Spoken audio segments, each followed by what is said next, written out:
It's a big deal to go full-time into real estate investing. You're taking a huge risk. You're quitting probably a pretty stable job and a pretty steady source of income to take a bet on yourself, to take a chance to go full-time into real estate and be your own boss. It's exciting, it's scary, but you need to decide if it's the right thing for you or not. Going full-time to real estate is not the right thing for everybody. You might think you want to do it, but there's certain things you have to do and certain boxes you have to check before you make that leap. We're going to go over those in this video. We're going to talk about the path that you can take to become a full-time real estate investor and relate it to the path that I took. If you're going to be a successful real estate investor and entrepreneur, you have to have passion. You have to have that drive behind what you're doing. Because guess what? Things are going to go wrong. You're going to lose money. You're going to lose a lot of money on certain deals, but that's okay. That's all a part of the game. And if you have that drive, that passion, and that inner fire, you're going to get through. You're going to get to the other side as quickly as possible. Most people that create massive wealth that I think hopefully you're wanting to create are doing something they love. People that go to work every single day, don't really enjoy their job, but get their passion outside of work.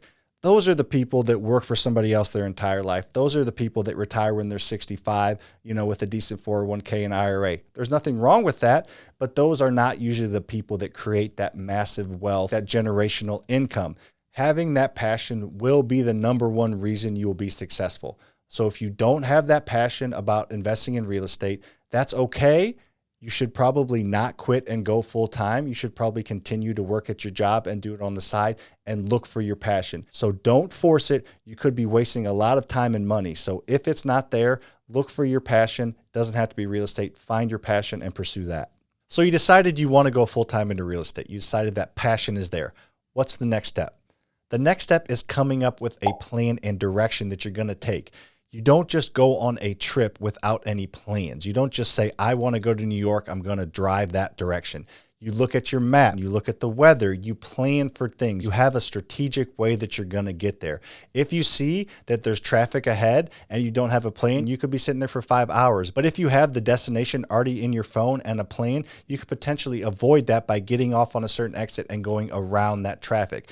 Things are going to go wrong on a trip to New York. If you're driving for a significant amount of time, things are going to go wrong as you're starting the full-time investing career. However, if you have a plan to fall back on, and if you have structure and a certain direction that you're going in, it makes it a lot easier to go around those issues and to get out of those issues quicker. So here's what I did. Here's the plan and structure that I set out. So I had 25 rentals before I went full-time. So I had a passive source of income coming in every single month.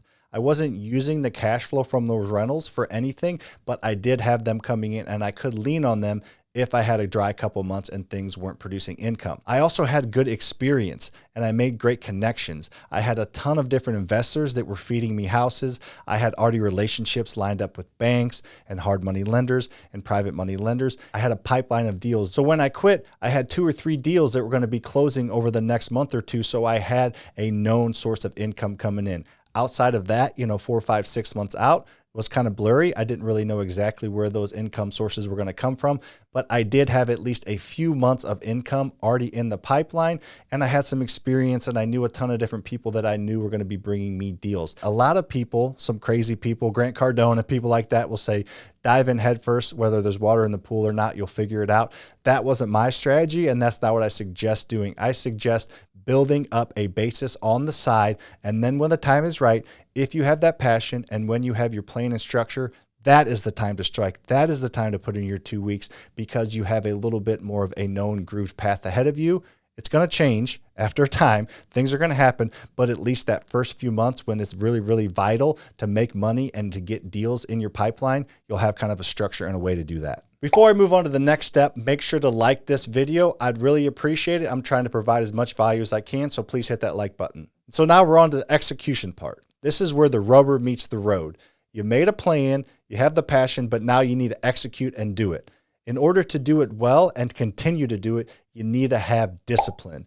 If you've already created everything, you've already done all the hard work, you've already discovered that this is what you want to do, you've already created everything you need to be successful, but now you need to have the discipline to do it day in and day out every single day.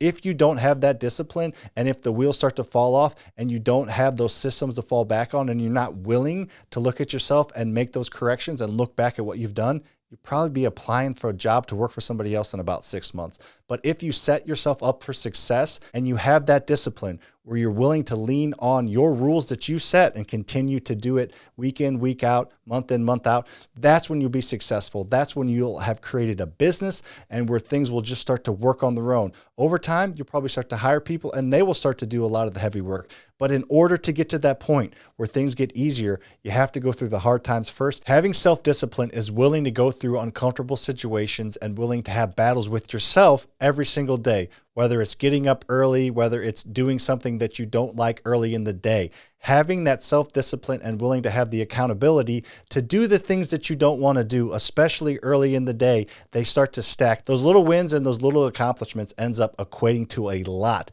If you do little bitty wins every single day, that will add into a very successful business. To just do it no matter what, everything you've already done up to this point, everything you've done, all the relationships you've built, all the rentals you have, all the systems and processes that you have made, fall back on those and stick to them every single day. And if you're willing to do that, you'll be successful. If you're willing to do all the things to set your business up for success, you have control, you have power, you will have financial freedom. That doesn't always mean retirement, but you will have the control over what your financial future looks like. If you want to quit and sell your business or have somebody else run your business, you can do that. If you want to continue to work and start a new business or grow your business even more, you can do that. The point of it is you have control over your future. If you're willing to be disciplined and set everything up for success, you will have control over your life. Imagine having control over your financial situation and deciding if and when you want to work. You can do it. I promise. Go out there, get it done. Subscribe to my channel first.